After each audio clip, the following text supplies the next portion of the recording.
Welcome to Audiobook 365 Stories. Mr. Harriton was a big, handsome man, not very old. He walked around the living room, sometimes speaking to his wife. She sat by the window, looking outside. An hour ago, their daughter Florence and Mr. Dormer had gone out together. Mrs. Harriton was thin and pale, always feeling weak. When Mr. Harriton spoke loudly or moved a chair, she put her hand on her chest, as if to calm her fast-beating heart. But she still smiled and answered cheerfully. However, her eyes showed worry because her husband looked unhappy and annoyed. "Isn't it time for dinner?" Mr. Harriton asked. "Our servants do whatever they want." "It is my fault," said Mrs. Harriton. "I asked them to wait 15 minutes. Mr. Dormer is out with Florence. She took him on one of her long walks." Mr. Harriton frowned. "She has too much freedom. Her manners are not good, and she acts too young for her age." "But she is still young," said Mrs. Harriton gently. "We agreed not to rush her into society too soon." Mr. Harriton coughed and looked unsure. "Yes, of course. But Morrison from Carnbraes told me today that Florence is not an ordinary girl. She is the heiress of the Harriton family." Mrs. Harriton waited quietly, knowing he would explain more if she did not ask. "In a year or two, Florence will be a beautiful woman. With her money, she must marry well. By the way, Mrs. Morrison said something rude about Mr. Dormer." Mrs. Harriton did not remind him that he was the one who invited Mr. Dormer to stay. Instead, she said, "Rude words are not worth your attention, Richard." "Yes, but it was annoying." She asked if it was dangerous to let a young stranger live with our daughter. Mrs. Harriton blushed. "Surely Mr. Dormer is not that kind of man?" "No, not exactly. He is polite and smart. But you must admit you are letting him and Florence spend too much time together. What if he tries to make her love him? What if they run away together?" Mr. Harriton looked worried. Mrs. Harriton smiled. "I trust Mr. Dormer, and Florence is too innocent for that. But you're right. If he were staying longer, I would keep Florence busy with her studies." Mr. Harriton relaxed. "Good. Florence must not marry yet. First, she must go to London and be introduced to society properly. Richard, is it necessary to make plans for things that won't happen for years?" Mrs. Harriton asked. She leaned back, closing her eyes, as if the thought of her simple, happy daughter becoming a high society lady worried her. Mr. Harriton quickly went to her side. "Emma, I have upset you, haven't I? You don't feel well. Did you go for a drive today?" "No, I didn't feel strong enough." "Ah, our carriage is not comfortable enough. I saw a new one in the newspaper, made especially for sick people. I will buy it for you." "Please don't," Mrs. Harriton said quickly. "I am happy with the one I have. And Richard, it worries me when you spend too much money."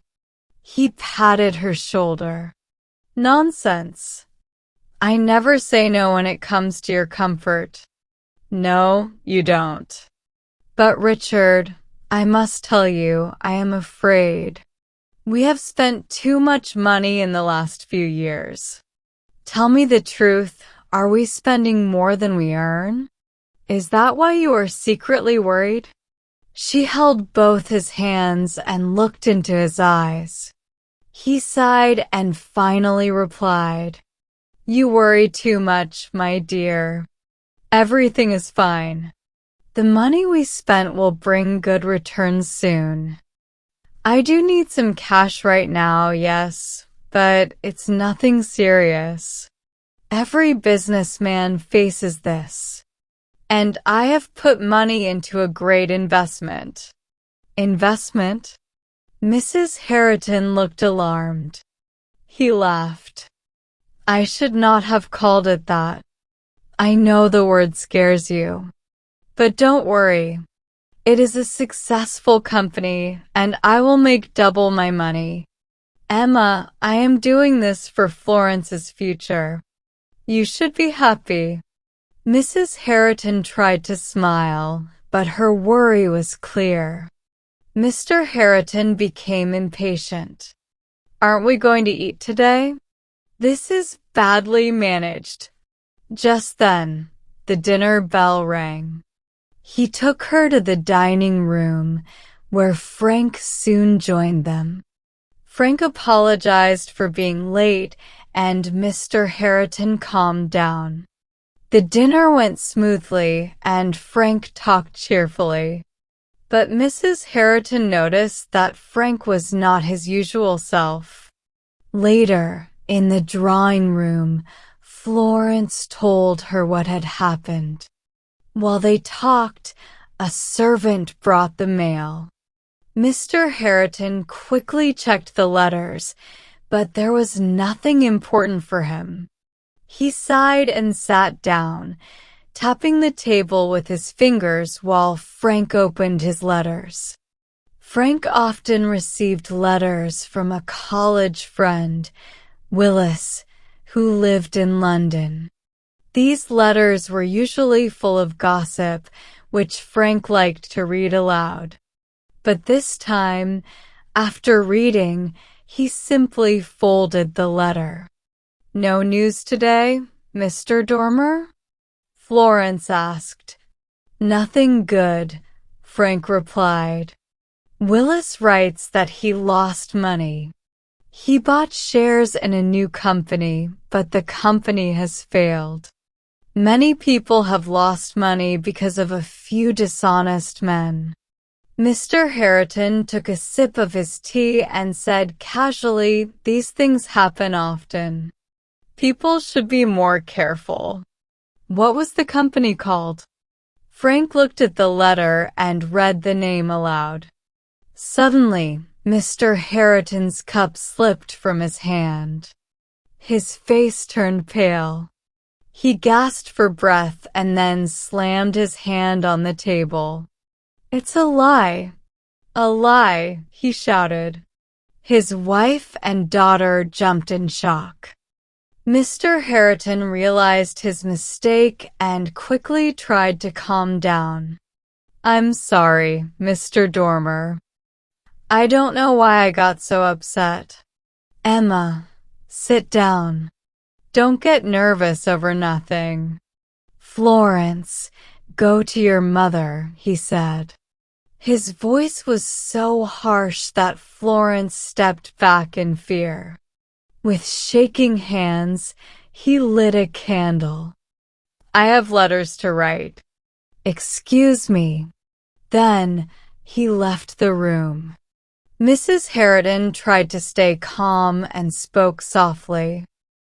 "I think your father invested in that company and is embarrassed to be connected to such a bad business." Florence felt relieved, and Frank, who didn't know much about Mr. Harriton's finances, thought about his own letters. He was so lost in thought that he didn't notice Florence coming to say good night. When she spoke, he stood up suddenly. "Good night and goodbye, my dear little friend. I have received a letter. I must leave early tomorrow.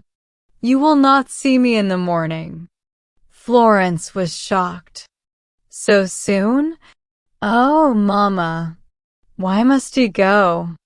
"It is his duty, child," her mother said gently. "Do not be sad. Wish him well, and we will pray for his success." Florence held out her hands. "Goodbye, Mr. Dormer. I will miss you so much. I will never forget you." Frank smiled sadly. "You promise too much. You will be happily married long before I return, if I ever do." Florence looked at Frank in shock. "If you ever come back? Do you mean we will never see you again?" "Mama, is he serious?" Tears filled her eyes, and she began to cry. Frank felt troubled by her sadness, but gently led her to her mother, who watched with concern. For a few minutes, Florence could not stop crying. The thought of never seeing Frank again was too much for her. "It feels like death," she whispered. "Losing someone you love with no hope of seeing them again." Mr. Dormer spoke too quickly. "Florence," her mother said kindly. "If he has dear friends here, he will return one day. Now say goodbye again and go to bed, or you will keep me awake all night." Florence obeyed, but as she said goodbye, her sad eyes made Frank forget himself. He hugged her and kissed her forehead. Then, turning away, he covered his face with his hand until she left the room. He then faced Mrs. Harriton. "Forgive me. You don't know how much I care for Florence, how much it hurts to leave her. I may never—" He stopped, unable to continue. Mrs. Harriton spoke gently. "Be hopeful. If you work hard and succeed, Florence may still be free when you return. Then, you can ask her father for her hand if you still wish." Frank's face lit up with hope. "Do you really think Mr. Harriton would allow it?" he asked. "I know you are trying to encourage me, but I could never be equal to Florence." Mrs. Harriton sighed deeply, pressing her hands to her chest. "Life changes, Frank. Florence may face hardships too. I fear for the future. In a few years, who knows where my child will be?" Her voice was so soft that Frank leaned in to listen. She took his hands in hers. "Frank Dormer," she said seriously, "I will be gone long before you return. But I trust you. If Florence were older, I would be happy to see you marry her. But I have no power to decide. I have always been weak. Promise me one thing. If my child ever needs help, you will be there for her." "I swear it, Mrs. Harriton," Frank said, bowing his head. She whispered a blessing and, feeling too weak, called for her maid. As she had feared, it was their last meeting. Before Frank left at sunrise, he received a small package. Inside was a miniature painting of Florence and her mother, with a note that simply said, "Remember." That same day, Mr. Harriton also left. He said he had business in Morpeth, but later, Mrs. Harriton learned he had been seen boarding a coach to London. Days passed without news. Mrs. Harriton tried to stay patient, though she feared the worst. 2 days later, she sat in her chair while Florence sat at her feet, sadly talking about Frank. A servant entered. "Ma'am, 2 strangers have arrived. They wish to see Mr. Hareton. I told them he was out, but they refused to leave." Florence looked curious. "Are they friends of Papa's?"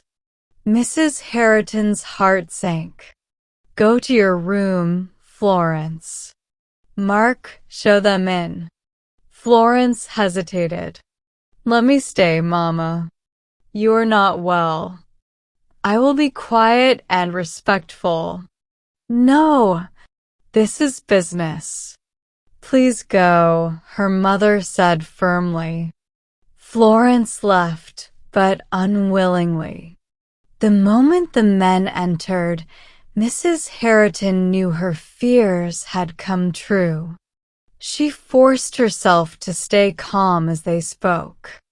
Mr. Hareton had invested too much in the failed company.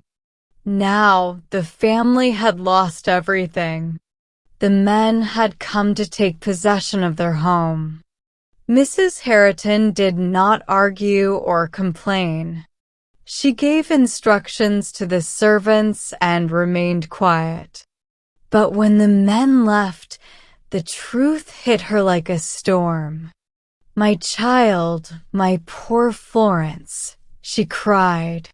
Florence, who had been waiting nearby, ran to her mother's side.